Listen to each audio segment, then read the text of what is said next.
नासरीन जहांगीर जदून जो कि नून लीग की रहनुमा है और नून लीग के हमेशा हर जायज़ और नाजायज़ काम की हमायत करते हुए दिखाए गए हैं और पीटीआई के बहुत बड़े नाक़िद पीटीआई के साथ इख्तलाफात ज़ाहिर करते हुए नजर आए, पीटीआई पर तनकीद करते हुए नजर आए, लेकिन आज वो भी कहने पर मजबूर है कि पीटीआई के साथ ज़्यादती की जा रही है। ये इनकी गुफ्तगू सुनते हैं और फिर इस पर मजीद बात करते हैं। मुस्लिम लीग नून इलेक्शन कमीशन क्यों चली गई है सर? मतलब मखसूस नशिस्तें उनको नहीं मिली, बाकी सबको तो उनका उसका कोटा उनका हिस्सा मिल गया ना। अगर इनको नहीं मिलेंगी तो सब में तकसीम हो जाएगी। इनको जल्दी क्या है? बिल्कुल नहीं, ये कहे कि हमें दे दो। क्या जल्दबाजी है इस बात? ये दूसरी पार्टी का राइट नहीं बनता। ये to be honest with you, मेरी अपनी ओपिनियन है। कोई पार्टी वाला कहता है हमारा बनता है तो वो उसकी अलग बात है, लेकिन मैं एज ए लीगल मेरी ओपिनियन है कि अगर नहीं मिलेंगी तो किसी को नहीं मिलेंगी, मिलेंगी तो जिनका राइट बनता है उनको मिलेंगी। खवातीन की एक नुमाइंदगी दूसरी देखें ना, महरूम नहीं कहते हैं खवातीन की, बिल्कुल उनकी प्रोपोर्शनल रिप्रेजेंटेशन जो भी है वो असेंबली के अंदर होनी चाहिए। आप समझते हैं सुन्नी इत्तेहाद काउंसिल को नशिस्तें मिलनी चाहिए मखसूस? आर्टिकल 51 में तो क्या है, प्रोपोर्शनल रिप्रेजेंटेशन है कि जितने आपके एमएनएज हो गए उसके हिसाब से जिस पार्टी के, उसमें तो कोई दो राय नहीं। इनका जितनी भी बनती हैं सीटें मिलनी चाहिए और इनकी सीटें कोई दूसरी पार्टी नहीं ले सकती। ये मेरा कैंडिडेट व्यू है। खान साहब से आपने कहा आपकी मुलाकात हुई तो वो क्या चाहते हैं कि अब क्या होना चाहिए, और अगर जो चाहते हैं वो नहीं होता तो किस हद तक आप इस सिस्टम के साथ रहेंगे? चूंकि हलफ आप उठा चुके हैं असेंबलियों में, इस वक्त देखें बन गए हैं आपको मेंबर। हमने सिंपल हर वो तरीका जो आईन और कानून हमें इजाज़त देता है हम उसके मुताबिक प्रोसीड करेंगे। हम कल एहतजाज कर रहे हैं इंशाल्लाह। हर हफ्ते कोई करते हैं तकरीबन आप एहतजाज? हम एहतजाज भी करेंगे, क्या मिलेगा इस असेंबली में भी एहतजाज करेंगे, हम सुप्रीम कोर्ट में 184 की पिटीशन लेकर जा रहे हैं। क्या सियासी जमातों के साथ मिल बैठ के कोई रास्ता निकाल लें आप सर? इसका तरीका ये है कि कोई डाकू आपका को माल लूट के ले जाए, ये तो अवाम के पूरे हुकूक पे डाका डाला है ना। आप कहें डाकू भाई मेहरबानी करें, आपने 1 करोड़ रुपया लूटा है, इसमें से 2000, 5000, 1 लाख रुपए मुझे वापस कर दें। यानी डाकू से बात करें, मोहब्बत के लिए, प्यार के लिए आए जी। सर जहांगीर जदून साहब, आपने शुएब शाहीन साहब की बात सुनी, वो ये कह रहे हैं कि ये तमाम हलकों के जो फॉर्म 45 है इनका ऑडिट कर लिया जाए। जुडिशल कमीशन बनाने का पाकिस्तान तहरीक इंसाफ मुतालबा कर रही है, तो अगर इससे मसला हल हो जाता है तो इसमें क्या कबाहत है? क्यों नहीं मसले को हल करने के लिए इस तरफ जाया जा सकता? नहीं, बिल्कुल बात ठीक है ना। देखें, हम तो यही कहते हैं, अभी बात यही हो रही है डिस्कशन, तो ये पार्लियामेंट्री और जो भी लीगल ये डिस्कशन होती है। उन्होंने कहा जी हर वो रास्ता जो आइन और कानून के मुताबिक होगा जी, तो इससे तो हर बंदा एग्री है, और इससे जो बंदा एग्री नहीं करता वो तो मतलब है वो तो फिर सिस्टम के खिलाफ चल रहा है। तो अगर देखें ना, इलेक्शन कमीशन में गए हैं, इलेक्शन कमीशन के बाद फिर उनके आगे इलेक्शन ट्रिब्यूनल बना दिए। वो इलेक्शन ट्रिब्यूनल में हाई कोर्ट का जज होता है।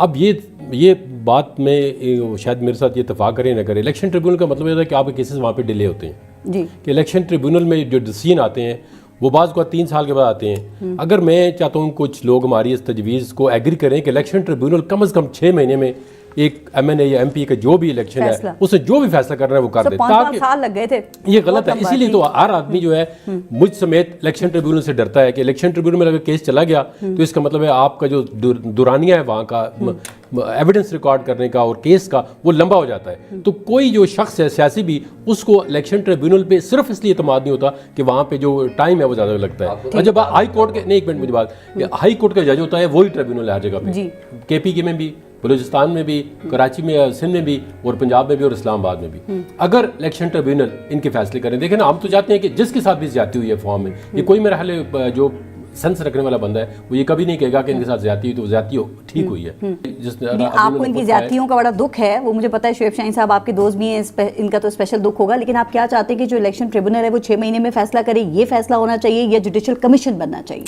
जुडिशियल कमीशन तो एक रिक्वेस्ट हो सकती है ना, वो ना बनाए। पहले अभी ये कहते हैं 184(3) में जाएंगे तो वो कहेंगे जी आपके पास फोरम ऑलरेडी मौजूद है, तो इसमें आप वहां पे जाएं, उन फोरम को बाईपास करके पहले उनका फैसला करवा लें। अच्छा सर, ये ट्रिब्यूनल्स को कौन पाबंद करता है? ये इलेक्शन कमीशन के अंडर होते हैं, कौन इनको पाबंद करेगा कि आप 6 महीने में ये केसेस के फैसले लॉ में लिखा हुआ है कि 6 महीने के अंदर, जो इलेक्शन एक्ट है उसमें लिखा हुआ है कि इलेक्शन ट्रिब्यूनल 6 महीने तो नहीं हो रहा है ना, लेकिन तो किसी ने बाउंड नहीं करना उनको। ये देखिए सुप्रीम कोर्ट के अंदर ये जाए कि जो उनको डायरेक्शन दे दी कि 6 महीने के अंदर हर सूरत में इन केस का फैसला कर सकते हैं। मैं इस पे आपको एक वाज़ेह ठीक, अगर हो जाए तो अच्छा है। अच्छी बात है। ये पंजाब में तकरीबन 300 या 250 के करीब केसेस बनेंगे जो प्रोविंशियल असेंबली और नेशनल असेंबली का जहाँ इस तरह का फ्रॉड हुआ है। पता है कितने जज हैं ट्रिब्यूनल के लिए? सिर्फ 2 जज। अगर वो चाहे दिन रात भी काम करें ना, उनको 10 साल में वो फैसला नहीं कर सकते। چلیں یہ ہے ابھی آپ کی 35 شکایتیں گئی ہیں, زیادہ جائیں گی تو ہو سکتا ہے کہ اس کی تعداد بھی بڑھ جائے. جہانگیر جدون صاحب, کیا ہم نے کوئی قسم کھائی ہوئی ہے, یہ ورلڈ ریکارڈ بنانا ہے کہ کوئی 1970 کے بعد ایسا الیکشن نہیں کرانا جس کے نتائج کے اوپر سب کا اعتماد ہو؟ یہ ہر دفعہ ہر الیکشن کے بعد ای وی ایم کو ہٹا دیا انہوں نے آپ کے ساتھ, کب تک چلتا رہے گا؟ ای وی ایم پہ ان کو اعتماد نہیں تھا نا. یہ دیکھیں ای وی ایم کو امپروو سب سے بڑا نہ کہ اس کو ختم کر دیتے. بات کرنے دیں شعیب صاحب. اب دیکھیں نا, سب سے بڑا مسئلہ یہ ہے کہ اگر آپ کا الیکشن کمیشن فلی انڈیپینڈنٹ ہو اور آپ کی عدالتیں آزاد ہوں, نہیں الیکشن نہیں, مطلب ہے عدالتیں 100% تو آزاد نہیں ہیں.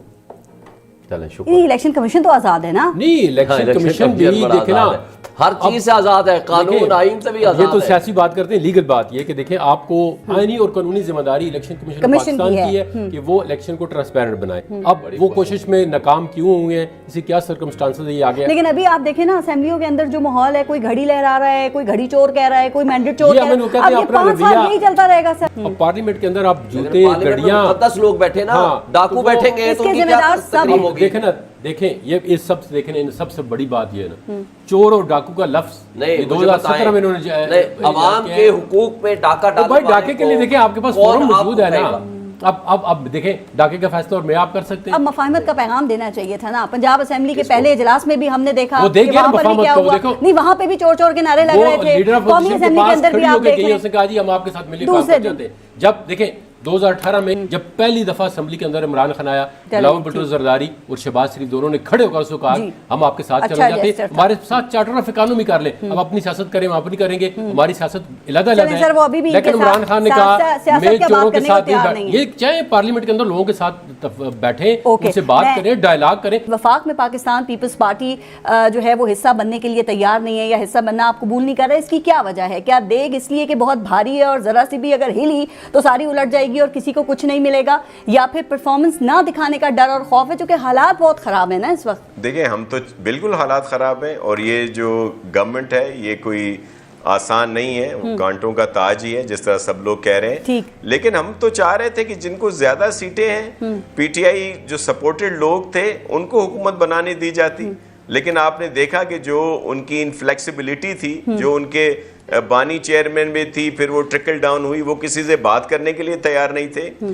ناظرین اندازہ کیجئے کہ جہانگیر جدون جیسے لوگ جو کہ ہمیشہ پی ٹی آئی کے ناقد رہے ہیں, وہ بھی یہ بات کرنے پر مجبور ہیں کہ پی ٹی آئی پر ظلم و زیادتی کی جا رہی ہے, اور آخری بار پی ٹی آئی پر اس صورت میں کیا جا رہا ہے کہ اس کی مخصوص نشستیں چھیننے کی کوشش کی جا رہی ہے. الیکشن کمیشن کا ابھی تک پی ٹی آئی کی مخصوص نشستوں پر کوئی بھی فیصلہ سامنے نہیں آیا, اور نون لیگی اور پیپلز پارٹی ہاتھوں میں کشکول لے کر الیکشن کمیشن سے پی ٹی آئی کی مخصوص نشستوں کی بھیک مانگتے ہوئے نظر آ رہے ہیں, اور ان کا کہنا ہے کہ پی ٹی آئی کی مخصوص نشستیں انہی کی جھولی میں ڈال دی جائیں, جس پر جہانگیر جدون کا یہ کہنا تھا کہ اگر پی ٹی آئی کی مخصوص نشستیں بھی ان کو دے دی گئی تو پی ٹی آئی کے ساتھ یہ سراسر زیادتی ہوگی. ناظرین اس کے بارے میں صحافی غریدہ فروکی جو کہ نون لیگ کی ترجمانی کرتے ہوئے نظر آتی ہے اور نون لیگ کی حمایت کرتے ہوئے نظر آتی ہے ہمیشہ, اور پی ٹی آئی کے خلاف بات کرتے ہوئے نظر آتی ہے, ان کا بھی یہی کہنا تھا کہ پی ٹی آئی کے ساتھ زیادتی کی جا رہی ہے. سب سے پہلے جو پی ٹی آئی سے اس کا انتخابی نشان بلہ چھین لیا گیا, ان کے لیڈر کو جیل میں ڈال دیا گیا, اور پی ٹی آئی کو توڑنے کی جو